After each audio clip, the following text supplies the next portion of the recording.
Oh, hello everyone, and welcome back to Miss Julia's English Club. I'm Diana, your host today, and I have to say I debated whether we should even do this topic because it is so controversial. And then I thought, no, this is exactly why we should do it. Hey everyone, I'm Marcus, and Diana, I'm glad you decided to go for it because honestly, controversial topics are where the most important conversations happen and where the best English learning happens too. Exactly, because real English, the English you hear in the real world, isn't just, hello, how are you? The weather is nice. It's people debating, disagreeing, persuading, arguing passionately about things that matter. And today's topic, it matters enormously. So, what are we talking about?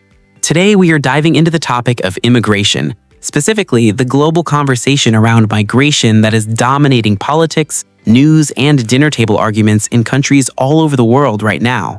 And I want to set the tone right from the start. We are not here to tell you what to think. We are not here to push a political agenda. We are here to explore this topic fairly, thoughtfully, from multiple angles, and to give you the English vocabulary and phrases to discuss it yourself, confidently and respectfully. Because that's something really valuable. Being able to discuss a sensitive topic in a second language without accidentally sounding rude or extreme. That is a genuinely advanced skill. It really is. Okay, so immigration. Why is it such a hot-button issue right now? Hot button issue. Love that phrase. Something that triggers strong emotional reactions. A hot button is a topic that makes people react immediately and intensely. And immigration absolutely qualifies. In the UK, Brexit was significantly driven by immigration concerns. In the US, border policy has been one of the most divisive political issues for years.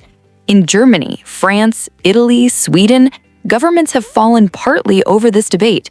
In Australia, in Canada. It's everywhere. And the numbers are genuinely significant. The UN estimates there are around 280 million international migrants in the world today. That is more than at any other point in recorded human history. Wow, 280 million? That's almost the entire population of the United States moving across borders. And the reasons people migrate are incredibly varied. Some people move for opportunity, better jobs, better education, better quality of life. These are often called economic migrants. Some people flee danger, war, persecution, famine, political oppression. These people may qualify for refugee status or asylum, and it's really important to understand the difference. Critical difference. A refugee is someone who has been forced to flee their home country due to war, persecution, or natural disaster. An asylum seeker is someone who has applied for refugee status and is waiting for a decision. A migrant is a broader term, anyone who moves from one place to another for any reason. And conflating these terms, treating them as if they mean the same thing, is something that happens a lot in political debate and in media coverage. And it matters because they represent very different situations with very different legal frameworks. Conflating, excellent word. To conflate means to mix two or more things together as if they are the same, when they are actually different. Politicians often conflate economic migration with the refugee crisis. Perfect example. Okay, so let's look at both sides of this debate honestly, because there are genuine arguments on multiple sides, and dismissing any of them doesn't serve anyone. Agreed. So the case for immigration, and particularly for more open immigration policies. Economically, migrants fill critical gaps in labor markets. In countries with aging populations like Japan, Germany, Italy, there simply aren't enough young, working-age people to sustain pension systems, healthcare, and economic growth. And the data consistently shows that migrants, on average, contribute more in taxes than they take in public services. They start businesses at higher rates than native-born citizens in many countries. They bring skills, innovation, cultural richness. Culturally, some of the most celebrated contributions to art, science, literature, cuisine, music, in almost every country have come from immigrants or their children. This is well documented. And there's a humanitarian argument too. If someone is fleeing genuine danger, bombs, persecution, famine, the moral case for offering safety seems strong.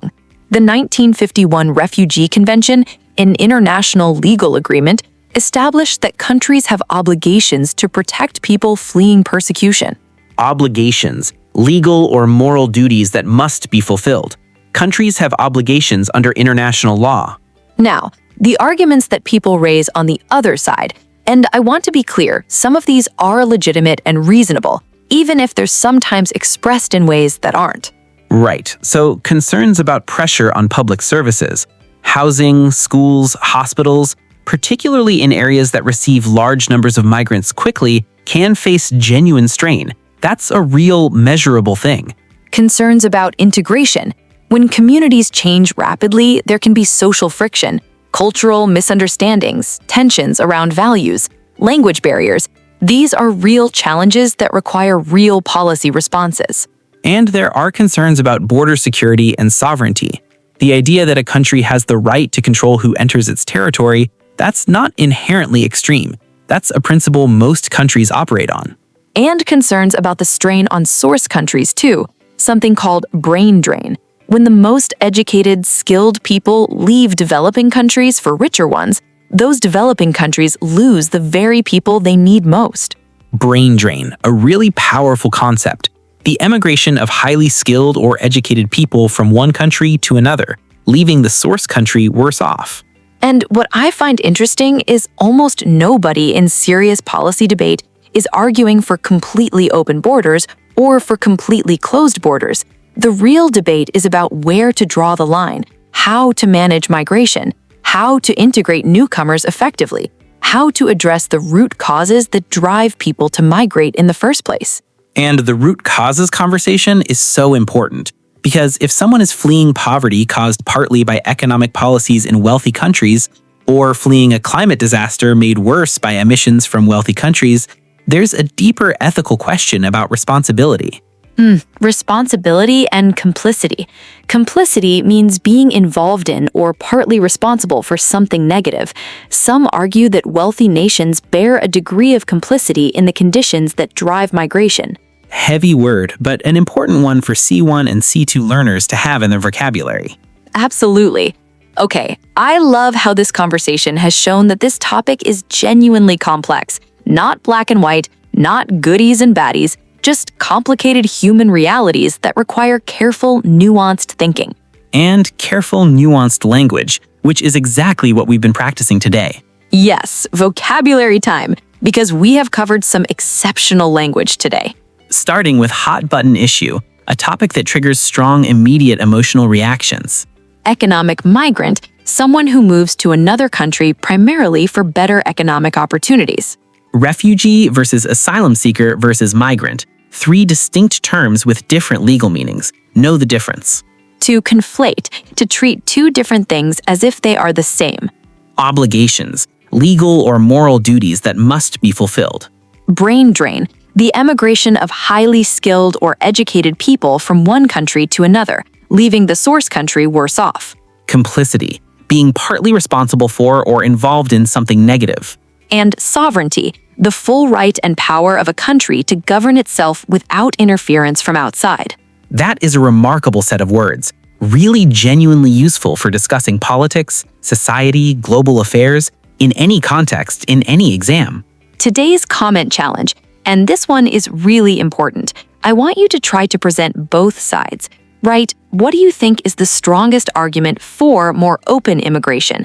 And what do you think is the strongest argument for stricter controls? Try to be fair to both sides. This is the kind of balanced thinking that gets you top marks in IELTS writing, in Cambridge exams, in academic essays. Showing you can see multiple perspectives, that's sophistication. B1 and B2, 5 to 7 sentences. Use words like on one hand, however, it could be argued. C1 and C2 write a structured mini essay. Use phrases like proponents argue that, critics contend that, the evidence suggests a more complex picture in which. Beautiful. Okay, if this episode made you think, if it gave you new English and new perspectives, please share it because the world needs more people who can discuss difficult topics calmly, clearly, and with nuance. Subscribe to Ms. Julia's English Club right here on YouTube. New episode every single day without fail. Like the video, hit the notification bell, and please leave your balanced argument in the comments. We will be reading every single one. From me, Marcus. And me, Diana, thank you so much for being here. Think deeply, speak kindly, and we will see you tomorrow.